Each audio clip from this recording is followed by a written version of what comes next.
سلطان محمود غزنوی کے بعد سلطان شہاب الدین محمد غوری نے جو ہے وہ ملتان کا رخ کیا اور ملتان پر انہوں نے حملہ کیا اور ملتان کو انہوں نے فتح کیا۔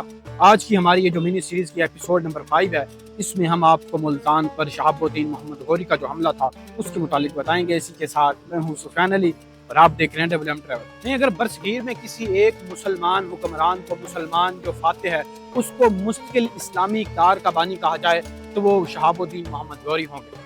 سلطان محمود غزنوی جن کے حملے بھی ہوا کرتے تھے، اس کے برعکس سلطان شہاب الدین محمد غوری کے جو حملے تھے وہ پائیدار اور دیرپا ہوا کرتے تھے۔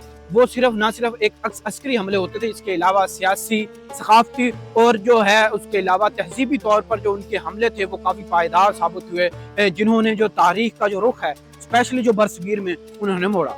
شہاب الدین محمد غوری نے 1175 عیسوی میں ملتان پر حملہ کیا، جب یہاں پر مسلمان حکمرانی تو تھی لیکن جو غزنوی سلطنت ہے، جو غزنی کی جو سلطنت تھی وہ کافی کمزور ہو چکی تھی۔ تو سلطان شہاب الدین محمد غوری نے جو ہے وہ ملتان پر حملہ کیا اور ملتان کو جو ہے انہوں نے فتح کیا۔ سلطان شہاب الدین محمد غوری نے جب ملتان کا محاصرہ کیا تو یہاں پر بھی ایک مسلمان جو سلطنت ہے اس کے زیر اثر ملتان تھا، تو وہ کافی زیادہ تر کمزور ہو چکی تھی سلطنت۔ تو جب سلطان شہاب الدین محمد غوری نے یہاں پر حملہ کیا تو اس کی جنگی جو حکمت عملی تھی اس کے آگے یہ جو یہاں پر جو مقامی افواج تھی ان کا یہاں پر قبضہ تھا تو زیادہ دیر تک جو ہے وہ ٹھہر نہ سکی۔ تو جلد ہی جو سلطان شہاب الدین انہوں نے ملتان کو جو ہے وہ فتح کر کے انہوں نے جو ہے عباسی خلافت کے زیر تحت ملتان کو کیا، اور جو جمعے کا خطبہ ہے وہ بھی عباسی خلفاء کے نام سے جاری کر دیا۔ شہاب الدین غوری کی برصغیر پاک و ہند میں فتح کے بعد جو یہاں پر مسلم حکمرانی کا جو تسلسل ہے وہ قائم ہوا۔ اس کے اثرات کافی زیادہ یہاں پر جو ہے وہ جو